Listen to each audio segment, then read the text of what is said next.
Hi friends, welcome to for you தமிழா. இந்த வீடியோவில் மத்திய அரசின் CCRUM நிறுவனத்திலேருந்து ரிலீஸ் ஆயிருக்க நியூ ஜாப் நோட்டிஃபிகேஷன் பற்றி தான் பார்க்க போகிறோம்.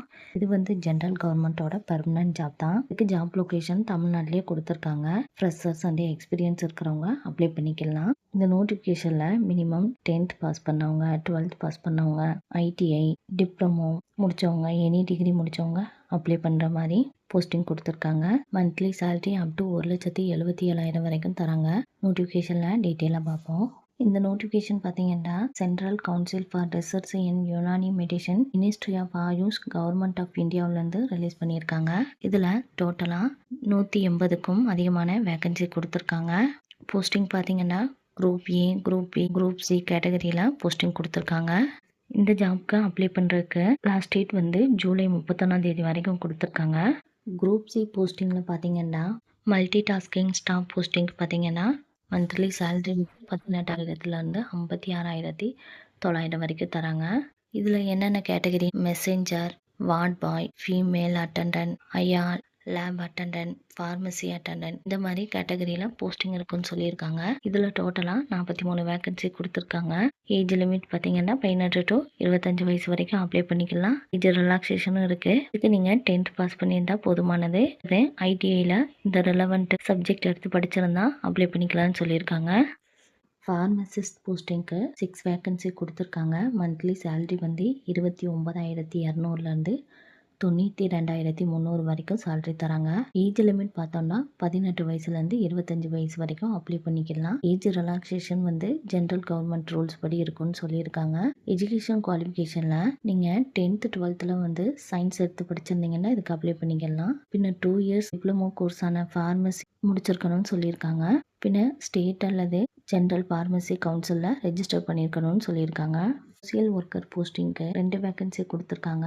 மந்த்லி சேலரி அப் டு 92,300 வரைக்கும் தராங்க. ஏஜ் லிமிட் வந்து 28 வயசு வரைக்கும் தான் அப்ளை பண்ண முடியும் இந்த சோசியல் ஒர்க்கர் போஸ்டிங்க்கு. எஜுகேஷன் குவாலிஃபிகேஷன் பார்த்தீங்கன்னா நீங்கள் டிகிரி முடிச்சுட்டு சோசியல் ஒர்க் டிப்ளமோ கோர்ஸ் வந்து முடிச்சிருந்தீங்கன்னா இதுக்கு அப்ளை பண்ணிக்கலாம். பின்ன 1 year எக்ஸ்பீரியன்ஸும் கேட்டிருக்காங்க.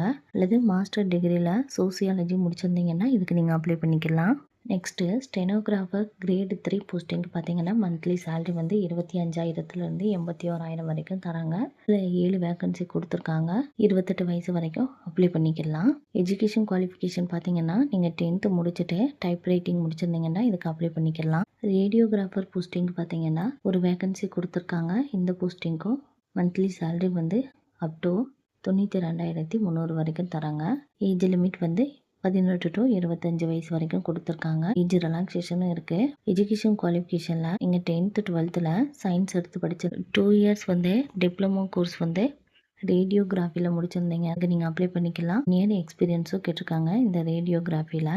நெக்ஸ்ட் போஸ்டிங் கம்பவுண்டர் போஸ்டிங் பார்த்தீங்கன்னா மந்த்லி சேலரி வந்து 25,500லேருந்து 81,100 வரைக்கும் தராங்க. இதில் 3 வேகன்சி கொடுத்துருக்காங்க. ஏஜ் லிமிட் வந்து 28 வயசுக்குள்ளே இருக்கவங்க தான் அப்ளை பண்ண முடியும். எஜுகேஷன் குவாலிஃபிகேஷன் பார்த்தீங்கன்னா நீங்கள் 10th பாஸ் பண்ணிவிட்டு இந்த கம்பவுண்டர் ட்ரைனிங்கில் வந்து சர்டிஃபிகேட் வச்சுருந்தீங்கன்னா அப்ளை பண்ணிக்கலாம். பின்ன 2 years எக்ஸ்பீரியன்ஸும் கேட்டிருக்காங்க. அப்பர் டிவிஷன் கிளர்க்குக்கு வந்து டோட்டலாக 31 வேகன்சி கொடுத்துருக்காங்க. நீங்கள் டிகிரி கம்ப்ளீட் பண்ணியிருந்தீங்கன்னா அப்ளை பண்ணிக்கலாம். அதே போல் லோயர் டிவிஷன் கிளர்க்குக்கு 26 வேகன்சி கொடுத்துருக்காங்க. கிளர்க் போஸ்டிங்க்கு பார்த்தீங்கன்னா மந்த்லி சேலரி வந்து அப்பர் டிவிஷன் கிளர்க் போஸ்டிங்க்கு மந்த்லி சேலரி வந்து 81,100 வரைக்கும் கிடைக்குது. லோவர் டிவிஷன் கிளர்க் போஸ்டிங்க்கு மந்த்லி சேலரி அப் டு 63,000 வரைக்கும் தராங்க. ஏஜ் லிமிட் பார்த்தீங்கன்னா 27 வயசு வரைக்கும் அப்ளை பண்ணிக்கலாம். ஏஜ் ரிலாக்ஸேஷனும் கொடுத்துருக்காங்க. லோயர் டிவிஷன் கிளர்க் போஸ்டிங்க்கு எஜுகேஷன் குவாலிஃபிகேஷன் பார்த்தீங்கன்னா 12th பாஸ் பண்ணிவிட்டு டைப் ரைட்டிங் முடிச்சிருந்தீங்கன்னா அப்ளை பண்ணிக்கலாம். அடுத்து ஸ்டாஃப் கார் டிரைவர் போஸ்டிங்க்கு 4 வேகன்சி கொடுத்துருக்காங்க. சேலரி அப் டு 63,000 வரைக்கும் தராங்க. ஏஜ் லிமிட் வந்து 18 to 25 வயசு வரைக்கும் அப்ளை பண்ணிக்கலாம். ஏஜ் ரிலாக்ஸேஷனும் கொடுத்துருக்காங்க. இந்த ஸ்டாஃப் கார் டிரைவர் போஸ்டிங்க்கு நீங்கள் 10th பாஸ் பண்ணியிருந்தாலே போதுமானது. டிரைவிங் லைசன்ஸும் வச்சுருக்கணும்னு சொல்லியிருக்காங்க. இந்த டிரைவிங்கில் 3 years எக்ஸ்பீரியன்ஸும் கேட்டிருக்காங்க. குரூப் B போஸ்டிங்கில் assistant research officer, staff nurse, account officer, research assistant chemistry, research assistant botany, investigator statistic, medical laboratory technologist, library and information assistant, proof reader, Hindi assistant, இந்த மாதிரி கேட்டகரியில் posting கொடுத்துருக்காங்க. மோஸ்ட்லி இதில் வந்து எனி டிகிரி முடித்தோம் relevant ஃபீல்டில் degree complete பண்ணவங்க apply பண்ணுற மாதிரி இருக்குது. எக்ஸ்பீரியன்ஸும் கேட்டிருக்காங்க. நோட்டிஃபிகேஷனில் செக் பண்ணிக்கோங்க. மெடிக்கல் லேபரேட்டரி டெக்னாலஜிஸ்ட் போஸ்டிங் பார்த்தீங்கன்னா நீங்கள் பேச்சுலர் டிகிரி வந்து மெடிக்கல் லேபரேட்டரி சயின்ஸ் முடிச்சிருந்தீங்கன்னா அப்ளை பண்ணிக்கலாம். வித் 2 இயர்ஸ் எக்ஸ்பீரியன்ஸும் கேட்டிருக்காங்க. லைப்ரரி அண்ட் இன்ஃபர்மேஷன் அசிஸ்டன்ட் போஸ்டிங்க்கு டிகிரி கம்ப்ளீட் பண்ணிவிட்டு லைப்ரரி சயின்ஸ் முடிச்சிருந்தீங்கன்னா அப்ளை பண்ணிக்கலாம். ரிசர்ச் அசிஸ்டன்ட் போஸ்டிங்க்கு பார்த்தீங்கன்னா போஸ்ட் கிராஜுவேட்டில் அது ரிலவெண்ட் டிசிப்ளினில் டிகிரி கம்ப்ளீட் பண்ணியிருந்தீங்கன்னா அப்ளை பண்ணிக்கலாம்னு சொல்லியிருக்காங்க. அக்கௌண்ட் ஆஃபீஸர் போஸ்டிங்க்கு நீங்கள் டிகிரி கம்ப்ளீட் பண்ணிவிட்டு 3 இயர்ஸ் எக்ஸ்பீரியன்ஸ் கேட்டிருக்காங்க. இந்த கேஷ் அக்கௌண்ட் அண்டு பட்ஜெட் ஒர்க்கில். ஸ்டாஃப் நர்ஸ் போஸ்டிங்க்கு பார்த்தீங்கன்னா மந்த்லி சேலரி வந்து 45,000 1,42,000 வரைக்கும் தராங்க. இதில் 7 வேக்கன்சி கொடுத்துருக்காங்க. 35 வயசுக்குள்ளே இருக்கவங்க தான் அப்ளை பண்ண முடியும். ஏஜ் ரிலாக்ஸேஷன் வந்து கவர்மெண்ட் ரூல்ஸ் படி இருக்குன்னு சொல்லியிருக்காங்க. எஜுகேஷன் குவாலிஃபிகேஷன் பார்த்தீங்கன்னா பிஎஸ்சியில் நர்சிங் முடிச்சிருந்தீங்கன்னா அப்ளை பண்ணிக்கலாம். அல்லது ரெகுலர் கோர்ஸான பிஎஸ்சி நர்சிங் முடிச்சிருந்தாலும் அப்ளை பண்ணிக்கலாம்னு சொல்லியிருக்காங்க. அல்லது போஸ்ட் பேசிக்கில் பிஎஸ்சி நர்சிங் முடிச்சிருந்தீங்கன்னாலும் இதுக்கு அப்ளை பண்ணிக்கலாம். அல்லது டிப்ளமோவில் வந்து ஜென்ரல் நர்சிங் மிட்வைஃபரி முடிச்சிருந்தீங்கன்னாலும் இதுக்கு நீங்கள் அப்ளை பண்ணிக்கலாம். பின்ன நர்சிங் கவுன்சிலில் ரெஜிஸ்டர் பண்ணிக்கணும்னு சொல்லியிருக்காங்க. நீங்கள் டிப்ளமோவில் நர்சிங் முடிச்சிருந்தீங்கன்னா 1 இயர் எக்ஸ்பீரியன்ஸ் கேட்டிருக்காங்க. குரூப் ஏ போஸ்டிங் பார்த்தீங்கன்னா research officer Unani, research officer pathology, research officer psychology இந்த டிசிப்ளினில் போஸ்டிங் கொடுத்துருக்காங்க. இதில் பார்த்தீங்கன்னா நீங்கள் போஸ்ட் கிராஜுவேட் டிகிரியில் எம்டிஆர் அல்லது எம்எஸ்சி முடிச்சிருந்தீங்கன்னா அப்ளை பண்ணுற மாதிரி கொடுத்துருக்காங்க. ரிசர்ச் ஆஃபீஸர் சைக்காலஜி போஸ்டிங்க்கு பார்த்தீங்கன்னா எஜுகேஷன் குவாலிஃபிகேஷன் வந்து மாஸ்டர் டிகிரியில் வந்து நீங்கள் மாலிகுலர் பயாலஜி அல்லது மாலிகுலர் டெக்னாலஜி பயோடெக்னாலஜி அல்லது ஹியூமன் ஜெனட்டிக் இன்ஜினியரிங் முடிச்சிருந்தீங்கன்னா இதுக்கு நீங்கள் அப்ளை பண்ணிக்கலாம். இதில் 3 இயர்ஸ் எக்ஸ்பீரியன்ஸ் கேட்டிருக்காங்க இந்த ரிலவெண்ட் ஃபீல்டில். இந்த ரிசர்ச் ஆஃபீஸர் போஸ்டிங்க்கு பார்த்தீங்கன்னா மந்த்லி சேலரி வந்து 56,000 1,77,000 வரைக்கும் சேலரி தராங்க.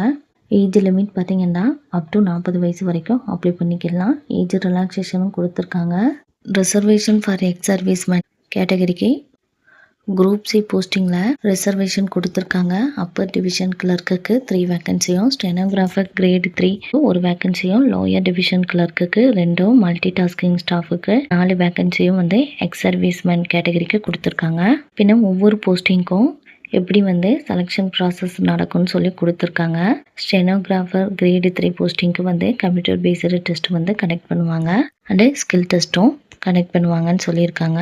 அதே மாதிரி போஸ்டிங்க்கும் எப்படி செலெக்ஷன் ப்ராசஸ் கனெக்ட் பண்ணுவாங்கன்னு சொல்லி கொடுத்துருக்காங்க. நோட்டிஃபிகேஷனில் செக் பண்ணிக்கோங்க. மோஸ்ட்லி எல்லா போஸ்டிங்க்கும் பார்த்தீங்கன்னா கம்ப்யூட்டர் பேஸ்டு டெஸ்ட் வந்து கனெக்ட் பண்ணுறாங்க. கம்ப்யூட்டர் பேஸ்டு டெஸ்ட் வந்து 70 மார்க்குக்கு, இன்டர்வியூ வந்து 30 மார்க்குக்கு கனெக்ட் பண்ணுவாங்க. அதே போல் குரூப் சி போஸ்டிங்க்கும் கம்ப்யூட்டர் பேஸ்டு எக்ஸாமினேஷன் கனெக்ட் பண்ணுவாங்க 100 மார்க்குக்கு. எக்ஸாமினேஷனோட கொஸ்டின் பேப்பர் வந்து இங்கிலீஷ் அண்டு ஹிந்தியில் இருக்குன்னு சொல்லியிருக்காங்க. நெகட்டிவ் மார்க்கும் கொடுத்துருக்காங்க. 0.25 மார்க் வந்து நெகட்டிவ் மார்க்காக கொடுத்துருக்காங்க. இதே மல்டி டாஸ்கிங் ஸ்டாஃப் போஸ்டிங்க்கு வந்து நோ நெகட்டிவ் மார்க்கிங் சொல்லிட்டாங்க. மற்ற அதர் போஸ்டிங்கெல்லாம் நெகட்டிவ் மார்க் இருக்குதுன்னு சொல்லியிருக்காங்க. ஒவ்வொரு போஸ்டிங்க்கும் எக்ஸாமினேஷனோட சிலபஸ் கொடுத்துருக்காங்க. நோட்டிஃபிகேஷனில் செக் பண்ணிவிட்டு உங்கள் எஜுகேஷன் குவாலிஃபிகேஷனுக்கு தகுந்த மாதிரி எந்த போஸ்டிங் இருக்குதுன்னு பார்த்து எக்ஸாமுக்கு ப்ரிப்பேர் பண்ணுங்கள். டைம் டூரேஷன் பார்த்தீங்கன்னா குரூப் ஏ போஸ்டிங்க்கு ஆல் கேண்டிடேட்க்கு வந்து 100 மினிட்ஸ் தராங்க. இதே பிடபிள்யூபிடி கேண்டிடேட்டுக்கு வந்து 130 மினிட்ஸ் கொடுக்குறாங்க. குரூப் சி போஸ்டிங்க்கு கேண்டிடேட்க்கு வந்து 100 மினிட்ஸும், பிடபிள்யூபிடி கேண்டிடேட்க்கு வந்து 130 மினிட்ஸும் டைமிங் சொல்லியிருக்காங்க. அப்ளிகேஷன் ஃபீஸ் பார்த்தீங்கன்னா SC ST PWBD ex serviceman womens candidate இவங்களுக்கு வந்து இடபிள்யூஎஸ் இந்த கேட்டகரிக்கெல்லாம் அப்ளிகேஷன் ஃபீஸ் கிடையாது. அப்ளிகேஷன் ஃபீஸ் பார்த்தீங்கன்னா SC ST PWBD PWD EWS woman candidate ex serviceman இவங்களுக்கு வந்து அப்ளிகேஷன் ஃபீஸ் கிடையாது. அதர் கேண்டிடேட்க்கு வந்து group A posting 1500 group B போஸ்டிங்க்கு 1000 குரூப் சி போஸ்டிங்க்கு வந்து 800 பே பண்ண சொல்லியிருக்காங்க. அப்ளிகேஷன் ஃபீஸ் பார்த்தீங்கன்னா debit card, credit card, internet banking, UPI மூலமாக பே பண்ணிக்கலாம். எக்ஸாமினேஷன் சென்டர் பார்த்தீங்கன்னா தமிழ்நாட்டில் சென்னையில் கொடுத்துருக்காங்க. இந்த ஜாப் பார்த்தீங்கன்னா ஆன்லைனில் தான் அப்ளை பண்ண முடியும். இந்த வெப்சைட்டில் போயிட்டு அப்ளை பண்ணுற மாதிரி இருக்கும். ஃபஸ்ட்டு வந்து ரெஜிஸ்டர் பண்ணிவிட்டு அதுக்கப்புறம் அப்ளை பண்ணுற மாதிரி இருக்கும். எப்படி ரெஜிஸ்டர் பண்ணுறது எப்படி அப்ளை பண்ணுறதுன்னு சொல்லி ஸ்டெப் பை ஸ்டெப்பாக கொடுத்துருக்காங்க. நோட்டிஃபிகேஷனில் செக் பண்ணிக்கோங்க. பின்ன வேலிட் மெயில் ஐடி, மொபைல் நம்பரும் கொடுக்க சொல்லியிருக்காங்க. அப்லோட் பண்ணுறப்ப என்னென்ன டாக்குமெண்ட்டு, எந்த ஃபார்மேட்டு, எந்த சைஸில் இருக்கணும்னு சொல்லி கொடுத்துருக்காங்க. செக் பண்ணிக்கோங்க. அட்மிட் கார்டு பார்த்தீங்கன்னா அவங்களோட வெப்சைட்டில் ஹோஸ்ட் பண்ணிடுவாங்கன்னு சொல்லியிருக்காங்க. நீங்கள் ரெஜிஸ்டர் பண்ண மெயில் ஐடி அண்டு மொபைல் நம்பருக்கு தனித்தனியாக சென்ட் பண்ணுவாங்கன்னு சொல்லியிருக்காங்க. ஜென்ரல் இன்ஸ்ட்ரக்ஷனில் பார்த்தீங்கன்னா ப்ராபகேஷன் பீரியட் வந்து 2 இயர்ஸ் கொடுத்துருக்காங்க. பிளேஸ் ஆஃப் அப்பாயின்மெண்ட் பார்த்தீங்கன்னா உங்களோட சிட்டி அண்டு ஸ்டேட்டை பொறுத்து போஸ்டிங் கொடுப்பாங்கன்னு சொல்லியிருக்காங்க. And final selection candidate the place of appointment for the selected candidate will be decided after taking into the account the city state of the residential address provided by the candidate in their application. அதாவது நீங்கள் அப்ளிகேஷனில் எந்த address கொடுத்துருக்கீங்களோ அதுலேயே வந்து உங்களுக்கு posting provide பண்ணிடுவாங்கன்னு சொல்லியிருக்காங்க. Vacancy இருந்தால் state அல்லது சிட்டிலேயே போஸ்டிங் கொடுத்துருவாங்க. தமிழ்நாட்டில் பார்த்தீங்கன்னா இந்த இன்ஸ்டியூட்டு வந்து சென்னையில் இருக்குது. சப்போஸ் உங்களுக்கு அங்கே வேக்கன்சி இல்லைன்னா எனி அதர் நியரஸ்ட் லொக்கேஷனில் போஸ்டிங் கொடுப்பாங்கன்னு சொல்லியிருக்காங்க.